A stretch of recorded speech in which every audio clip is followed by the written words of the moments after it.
about a bard. Thank you.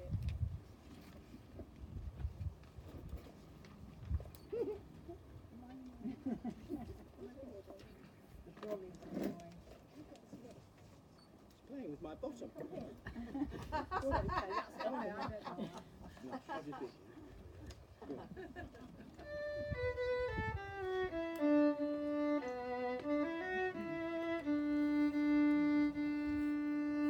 Oh, blame not the bird if he fly to the boughs where pleasure lies carelessly smiling at fame.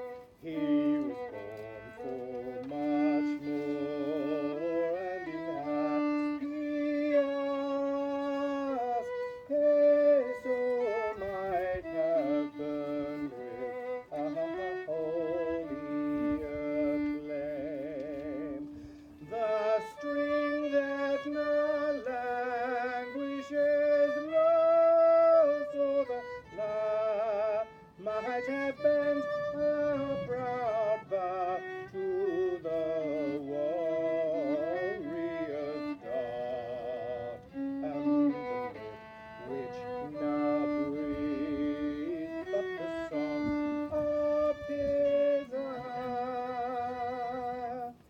might have poured the full tide of the patriot's heart.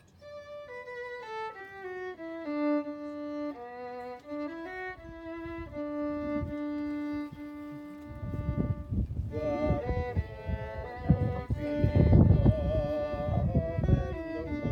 fade away, thy name loved in Erin shall live in his songs, not in the hour when his heart is most gay, will he lose the remembrance of thee and thy wrongs.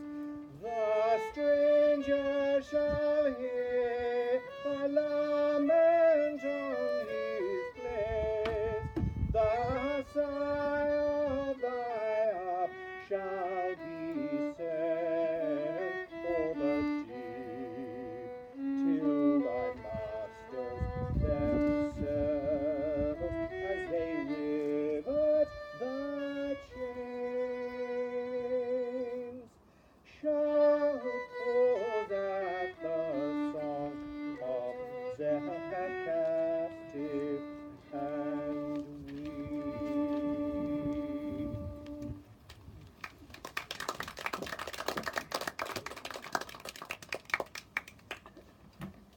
There is much more to Thomas Moore's poetry and music that makes him such an important figure in the development of Irish identity and culture.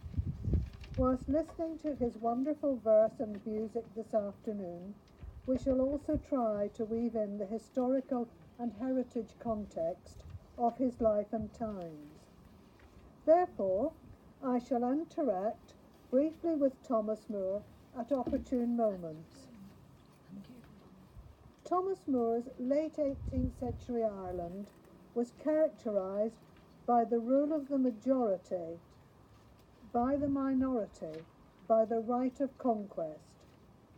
This was commonly accepted in 18th century thinking. The Glorious Revolution, the Declaration of Rights, and the British Constitution wore the colour of liberty in England. However, for the Irish, this was the result of an alien conquest, alien in religion, in language, and in culture. This was felt by Moore and others like him as an intolerable humiliation. His poetry, prose, and music are therefore set within this social and historical context and influenced what you will hear today. Céad míle foilta, 100,000 welcomes, as they say across the water. My name is Tom Moore. Perhaps you've heard of me. Poet, musician, composer, gifted scholar, brilliant satirist, fairly disastrous dramatist, a much-loved oriental fabulist, less successful writer of operas, pioneering historian and daring biographer. I understand my lives of Byron, Sheridan and Lord Edward Fitzgerald are still required reading for modern scholars. I was also a celebrated singer, a sometime rebel, and a sort of accidental tourist. Indeed, I'm said to be one of the best travelled literary men of my age. Politically, I was always a committed liberal, particularly in the cause of Catholic emancipation. My role as husband and father brought me much joy, but also repeated hammer blows of tragedy. For the benefit of those not at our last meeting, I shall briefly relate my early life story. I was born in Dublin on the 28th of May 1779, one of 8 children, of whom only 2 sisters and myself survived. Our father was a Gaelic-speaking grocer who owed his position in life to having married Anastasia Codd, a young lady with a handsome dowry, which enabled my father, who ran a small vintner's shop in a narrow lane off Grafton Street, to move to a grocer's shop at a much grander location in Dublin. It was my lot to be made at a very early age a sort of show child, for my mother had great expectations of her only son, and seized for me every opportunity she herself had missed, encouraging my every effort and cultivating the company of anyone she thought might smooth my path. Mother and I were not only extremely close, but also temperamentally very alike, and I rarely missed writing to her less than twice a week. On show nights in the drawing room above our shop, I would take centre stage, long after my usual bedtime, to recite or sing voguish ditties, and my youth was in every respect a happy one. I started to broaden my horizons at the age of 5, when I began to study some of Shakespeare's speeches, and at 6 won a silver medal in a public examination. As soon as I was old enough, I entered Samuel White's English Grammar School in nearby Grafton Street, literally the route to Trinity College. For 30 years, it had been widely regarded as the finest school in Dublin. Arthur Wellesley, later the Duke of Wellington, had been educated there. Paying the fees represented a serious commitment to my education, and unusually for the time, White taught girls too, but there was no question of my sisters being enrolled.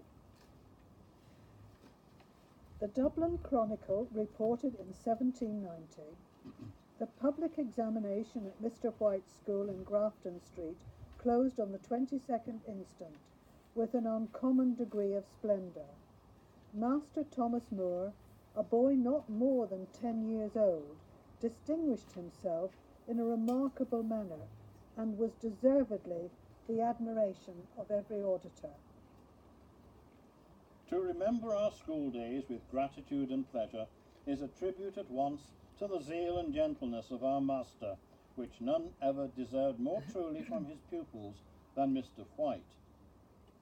These lines appeared in my biography of another past pupil, Richard Brinsley Sheridan, the playwright who wrote The Rivals and The School for Scandal, yet whom White had pronounced a most impenetrable dunce. I have to confess that I benefited from special treatment. The dunce, Sheridan, had often felt the sting of Mr. White's cane, but I only found Mr. White amusingly vain, as he was given to rewarding pupils with volumes of his own poetry or copies of his engraved portrait. White wrote most of the textbooks used at the school, and the curriculum included a wide range of subjects, including mathematics, accountancy and geography, with time for music, dancing, drawing and fencing. But at the heart of all lessons was English grammar, complemented with White's abiding obsession, elocution. Whatever Dublin accent I may have possessed on entry to White's, I left sounding much like the upper-class English with whom I spent most of my life. In 1791, the United Irishmen organisation was founded. Its aim was to contribute to what Irishness was at a time of great religious and political unrest at the end of the 18th century. It was also in pursuit of civil, political and religious equality from the Crown of Britain. As part of their ideology, songs and music would begin to play a major part in creating and maintaining a nationalistic view. I received a fair collection of books as prizes in testimony of my diligence and good behaviour, which are still in my library today. At home, my mother was also supplementing my learning in other fields, such as Italian from a priest from nearby Stephen Street Friary, French from an émigré named La Fosse, and another visitor showed me the basics of the guitar, but I never took to that instrument. I am happy to relate that I was not one of those early achievers who are unable to relate to other children.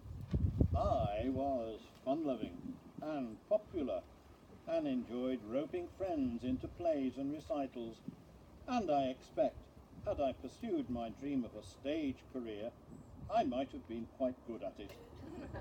But on 18th April 1792, King George III gave his royal assent to Sir Hercules Longrish's private bill enabling Catholics to practice law and be called to the bar, and my life took a completely different turn, much to my mother's delight. The following year, in 1793, an act was passed giving Catholics the right to vote and to hold most civil and military offices, but there was violent anti-Catholic opposition from Protestants at what they saw as betrayal by the British government. This contributed significantly to the growth of religious conflict. All this time I was composing poetry. Indeed, I cannot recall a time I was not scribbling my scraps of rhyme. The earliest I can remember was a couplet about the Dublin craze for the yo-yo, which was then called the quiz, and yo-yoing was called quizzing. The ladies too, when in the streets or walking the green, went quizzing on to show their shapes and graceful mien. Soon I was publishing my own verse. In 1793, at the age of 14, I sent 2 poems to Anthologia Hibernica, a new Dublin-based monthly miscellany, accompanied by the following note. Sir, if the following attempts of a youthful muse seem worthy of a place in your magazine, by inserting them you will much oblige. A constant reader. And both poems appeared in the October 1793 issue. Not much earlier, Dublin booksellers were lamenting that the city was at the poorest place in the world for subscriptions to books.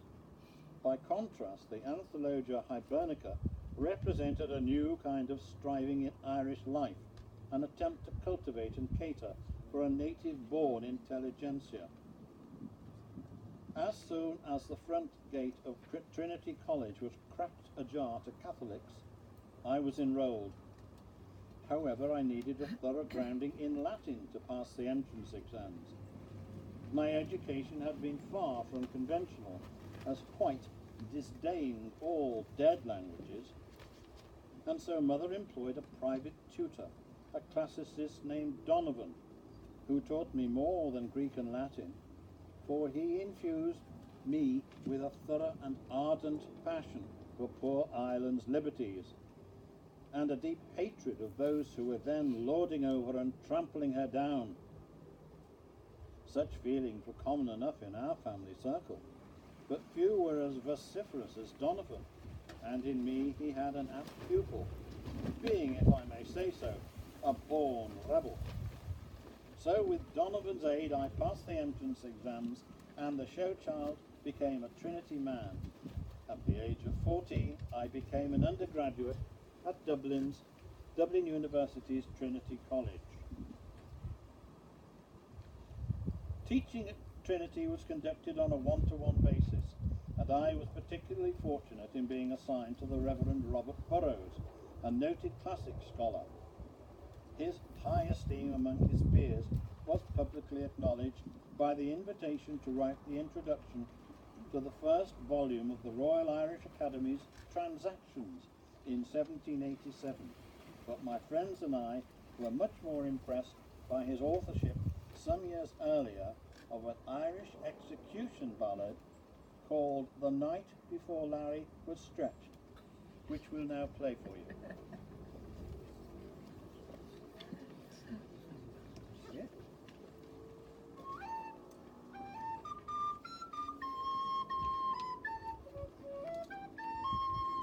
Oh, the night before Larry was stretched, well, the boys, they all paid him a visit. A bit in their sacks too they fetched, for they sweated their duds till they rizzed.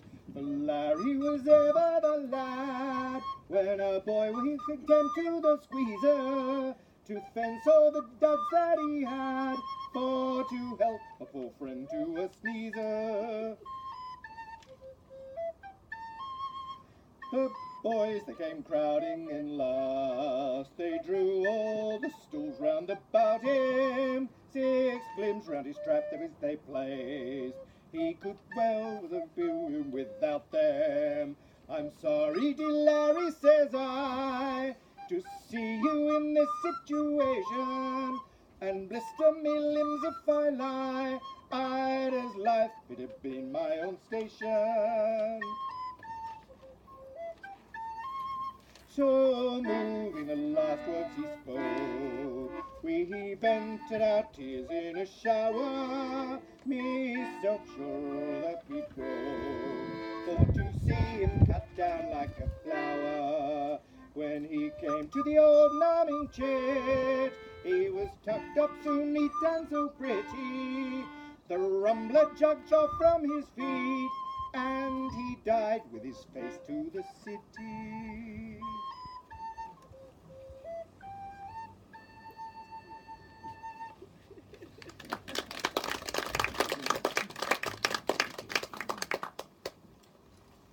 The Reverend Burrows was haunted by his youthful composition, and his mortification deepened as he rose through church ranks to become Bishop of Cork. As time went on, I drifted away from older friends, and prominent among my new friends was Edward Hudson, a dentist's son, who introduced me to the beautiful old music collected by Edward Bunting from the last surviving Celtic harpists at the Belfast Harp Festival in 1792. I cannot emphasize enough the catalytic role Hudson thereby played by introducing me to this gold mine, from the working of which my humble labours as a poet have since acquired their sole lustre and value.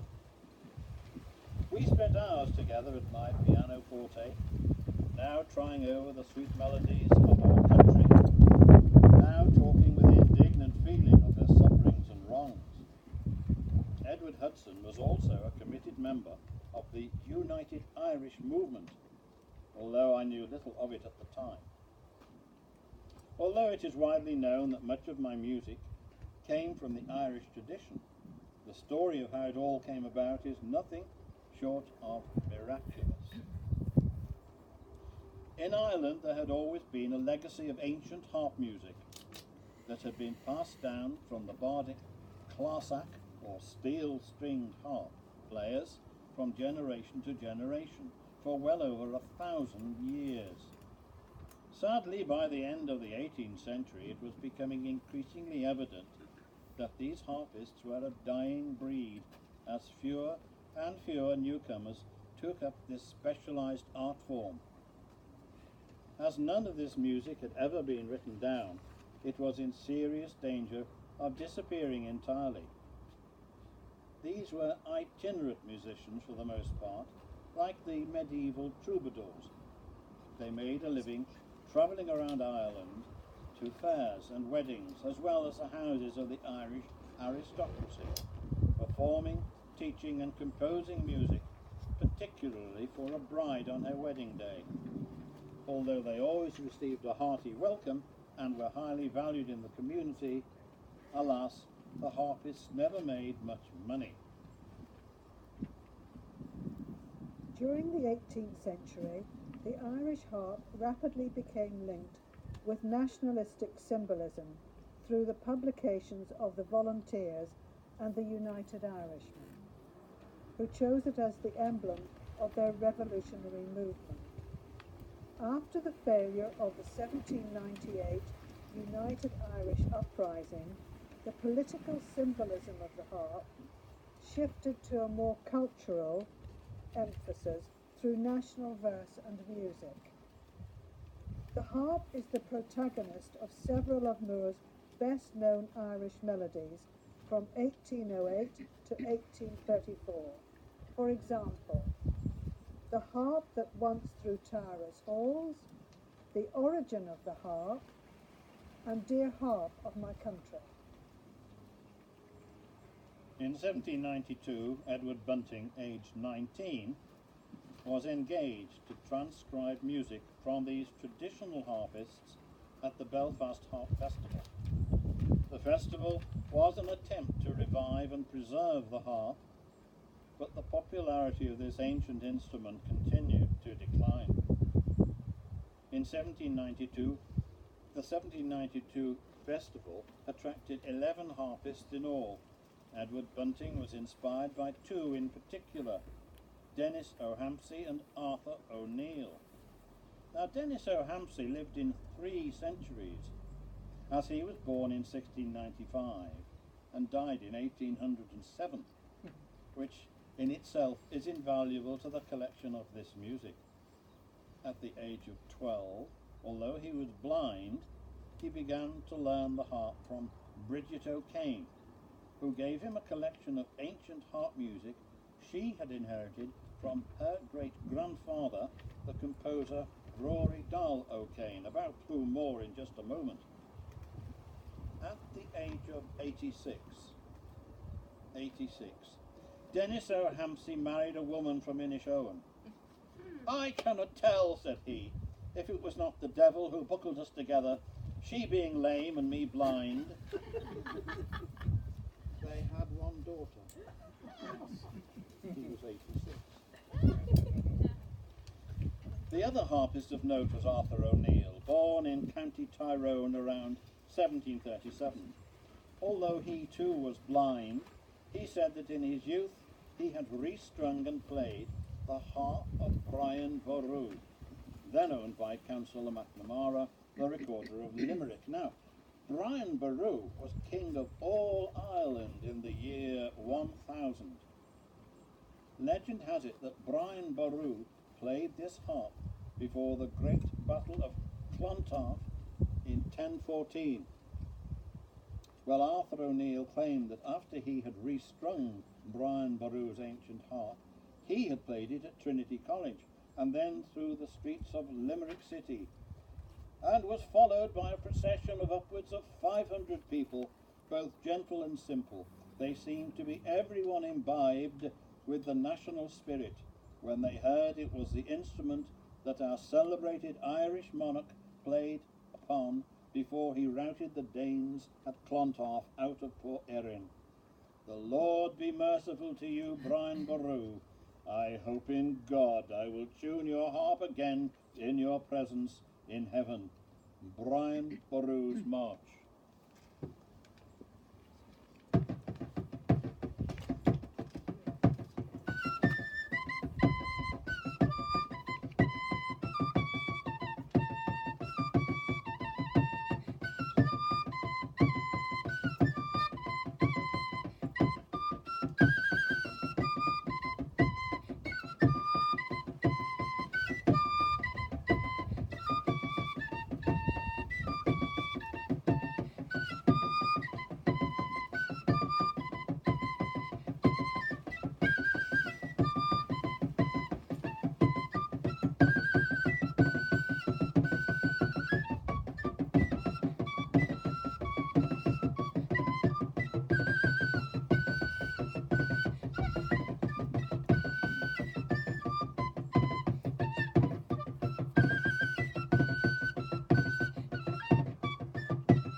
music that was recorded by Bunting, two composers stand head and shoulders above the rest. The first was the aforesaid Rory Dahl O'Kane, born 1580, died 1653, and just like the others, he was blind. We know that for sure, because Rory Dahl means blind Rory. Probably his best known piece of music is the beautiful Do Dum Da Laws, Give Me Your Hand, which we'll now play.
The most important of Blind Rory's compositions has come down to us as Aisling an Oigvear, a young man's dream, sometimes called O'Kane's Lament, and Mary and Emma will play this for us now.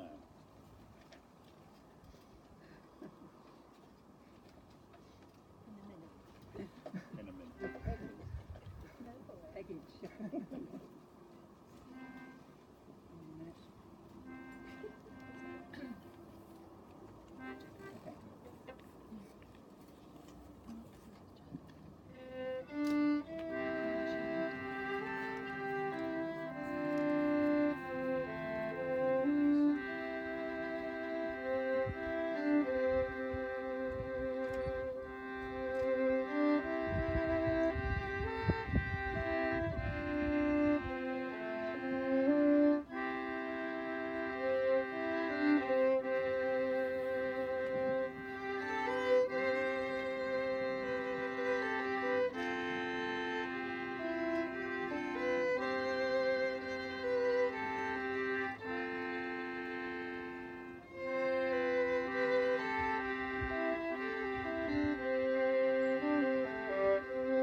It has been claimed that supernatural intervention had a hand in the composition of that piece of music. The story goes that Blind Rory went out and got drunk one night and fell into a stupor, dropping his precious harp in the process. When he came round, he heard fairies playing a haunting melody on his harp. Servants who had come looking for Rory observed invisible fingers playing the harp. Rory lay there and listened until he was confident that he could play the lovely melody. He then returned to his castle to serenade his guests with the first rendition of the air that after nearly 400 years has developed into two of the most influential compositions of all time. After playing the first few notes of the piece, my muse took me off on a fairy dance that resulted in one of my best known songs, The Last Rose of Summer, which David, Emma and Mary will now play for us. If you care to sing along with this, would you like it?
So popular did the last Rose of Summer prove to be that everyone who is anyone in musical circles, including great classical musicians such as Beethoven and Mendelssohn, have made use of it, and all within my lifetime.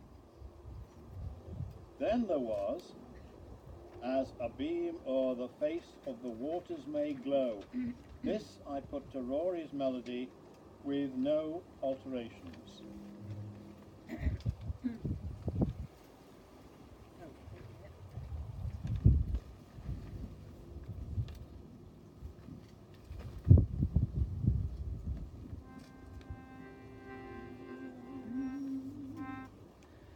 As a beam o'er the face of the waters may glow, while the tide runs in darkness and coldness below, so the cheek may be tinged with a warm sunny smile,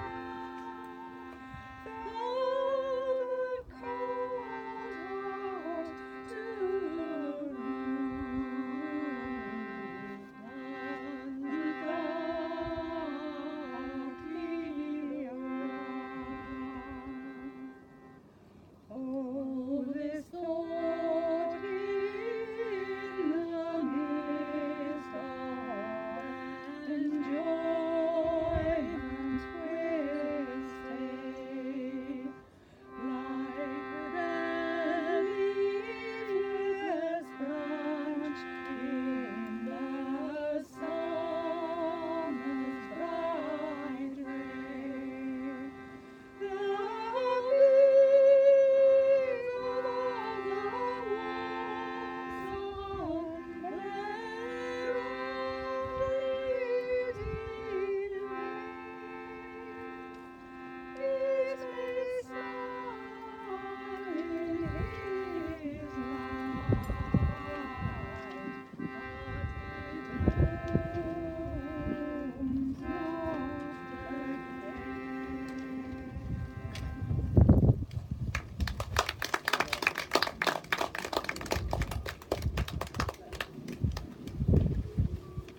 Alas, for me, that is not among my most remembered works. But looking into the future, some English songwriter called Frederick Weatherly penned the words of Danny Boy to a completely different tune in 1910. And in 1913, his sister-in-law in the USA sent him a copy of the Londonderry Air, and he adapted his lyrics to fit the new tune that without a doubt owed its origins to the young man's dream, which had probably been carried over the water by Irish immigrants.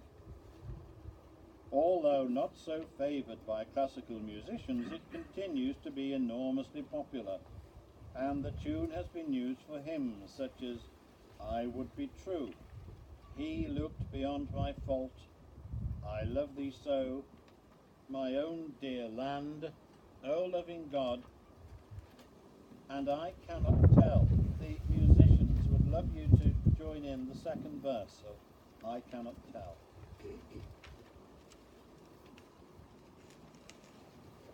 I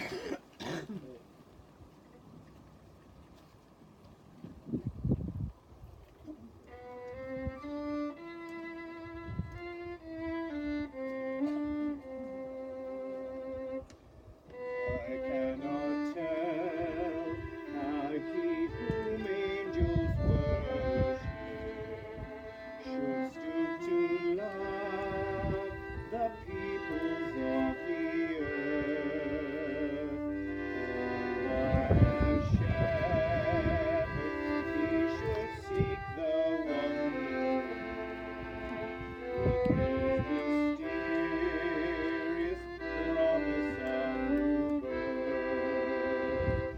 But this I know, that he was born of Mary, when Bethlehem's manger was his only home, and that he lived at Nazareth and labored, and so the Savior of the world is come. I cannot tell how silently he sat, as with his tears he graced this place of tears. Oh, how his heart upon the cross was broken, the crown of pain to 330 years. But this I know, he heals the broken hearted, and stays our sin, and calms our lurking fear, and stays our sin, and calms the heavy nature, and makes the Savior of the world his head.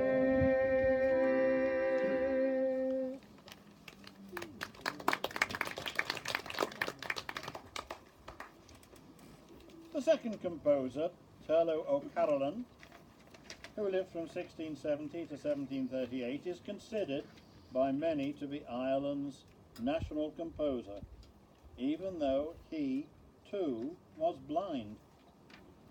O'Carolan bridges the gap between continental art music on one hand and the Gaelic harp and folk music on the other, the last echo of the ancient bards who sat with and performed for kings, and he does indeed deserve the title Ireland's national composer. Many of his compositions were composed in honour of the bride at weddings to which he was invited, such as Fanny Power, which was recorded in Dublin in 1780 as Mrs. Trench. Fanny Power.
The simple but beautiful Unri Aneth, the South Wind, was thought to be his composition too, but I am more inclined to think it was Blind Rory Dahl's. The South Wind. Which wind is blowing on? We have trouble with the south wind.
Francesco Saviglioli Germiniani, born 1687, lived till 1762, was a virtuoso violinist who had studied under Scarlatti and Corelli and was settled for some time in London. In 1715 he played for the court of King George I with Handel at the keyboard. On one of his sojourns to Ireland, he found himself in the house of an Irish nobleman. O'Carolan was also present, who, learning of Germiniani's reputation, immediately challenged him to a trial of skill. To carry the jest forward, his lordship persuaded the musician to accept, and he accordingly played on his fiddle Vivaldi's Fifth Concerto. Blind O'Carolan promptly took up his harp and played the whole piece after him without missing a note, having never heard it before. This produced some surprise, but the astonishment increased when he declared he would create a concerto in the same taste himself, which he instantly composed, and that with such elegance and spirit that it compares with the finest compositions of Italy. We're now going to hear O'Carolan's Concerto.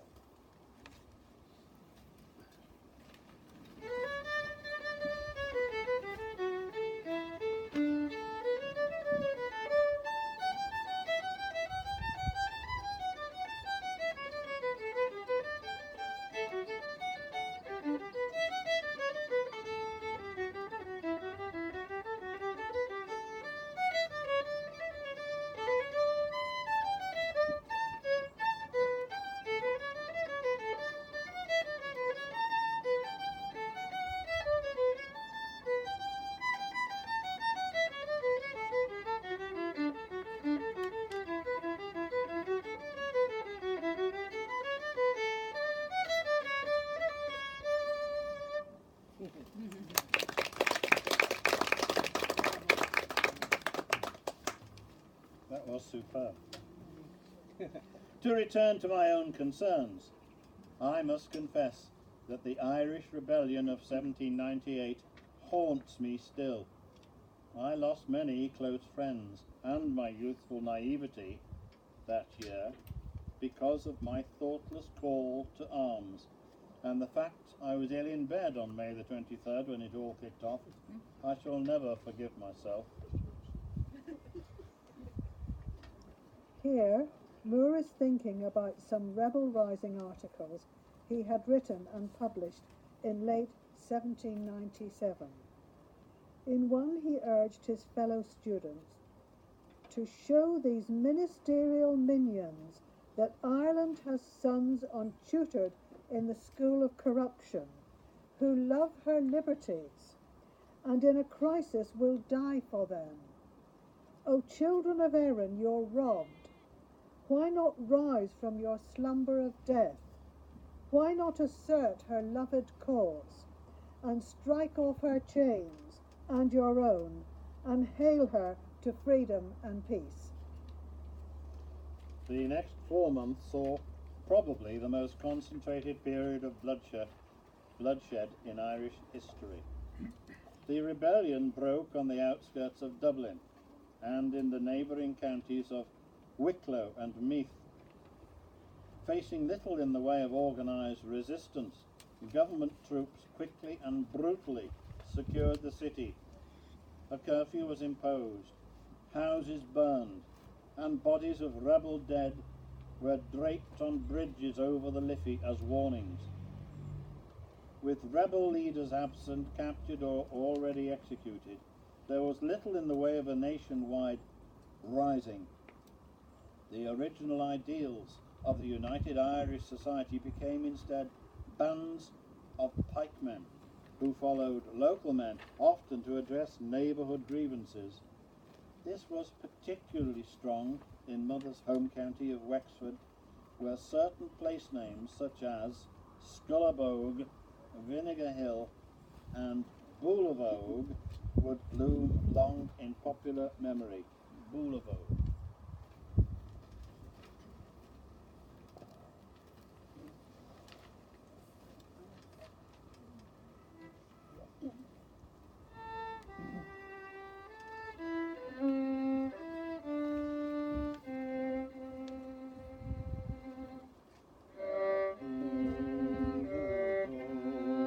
As the sun was setting o'er the bright main meadows of Shelmalier,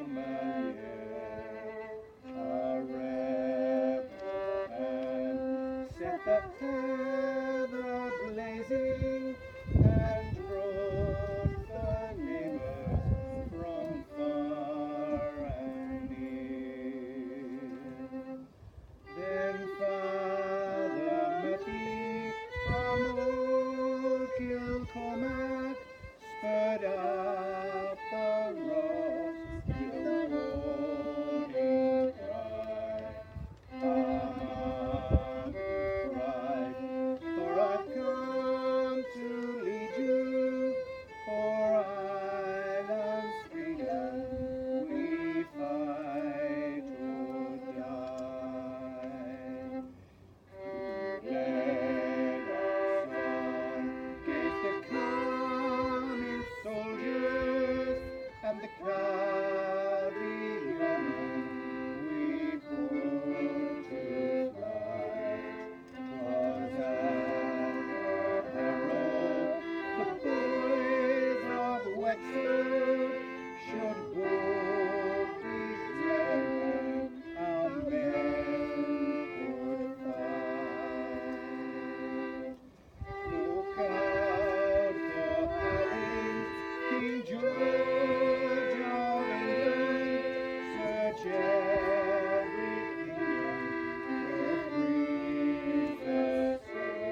thing I learned from the experience was that as much as I long for Ireland's freedom, which is clearly illustrated in much of my work, I would not see it at the cost of one more drop of Irish blood. Across the Liffey in Kilmainham jail, many of the leaders had already come to a negotiated settlement with the government. After prison sentences of varying lengths, they were exiled, some settling in France, others enjoying long, prosperous lives in America. Among the latter group was Edward Hudson, my very good Trinity College friend, who had introduced me to the works of Bunting. In October, I made my way to Kilmainham jail to visit Hudson in his cell, reflecting once again on my own narrow escape. He had spent the previous months hearing friend after friend being called out for execution, each day expecting his own execution to be next. To pass the time, lessen his anxiety, or to remind himself of the point of his sacrifice, he had undertaken a curious project. As painting was one of his tastes, I found that he had made a large drawing with charcoal on the wall of the prison, representing that fancied origin of the Celtic harp. It was an image that stayed with me, which in time I would make the subject of one of my Irish melodies, The Origin of the Harp. Graham. Thank you. The origin of the harp. 'Tis believed that this harp which I wake now for thee was a siren of old who sung under the sea, and who often at eve, though the bright waters roved, to meet on the green shore a youth whom she loved. But she loved him in vain, for he left her to weep, and in tears all the night her gold tresses to steep, till heaven looked with pity on true love so warm, and changed to this soft harp the sea maiden's form. Hence it came that this soft harp so long hath been known to mingle love's language and sorrow's sad tone, till thou didst divide them and teach the fond lay to speak love aware thee and grief went away. Thank you, Graham. Thank you.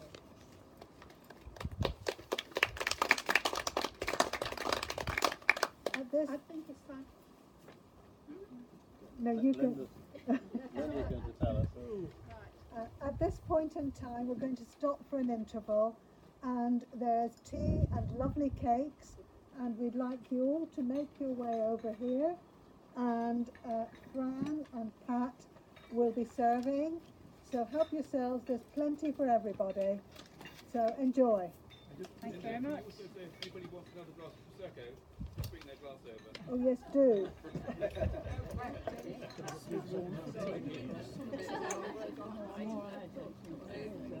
Yeah.